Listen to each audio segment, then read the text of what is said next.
నిద్రలో గుండెల మీద దయ్యం కూర్చున్నట్టు అనిపించిందా? కథలనివ్వకుండా గొంతు పిసుకుతుందా? నిజమేంటంటే అది గోస్ట్ కాదు మామా, అదే స్లీప్ పారాలిసిస్. నిద్రపోయే టైంలో మన బ్రెయిన్ మన శరీరాన్ని ఆఫ్ మోడ్లో పెడుతుంది. ఎందుకంటే మనం కలల్లో కదిలితే రియల్గా గాయపడకూడదని.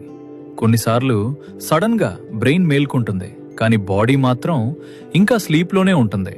అప్పుడు మన బ్రెయిన్ ఏదో భయంకరమైన దయ్యం ప్రెజెన్స్ ఉన్నట్టు మనకు హారర్ సినిమా చూపిస్తుంది.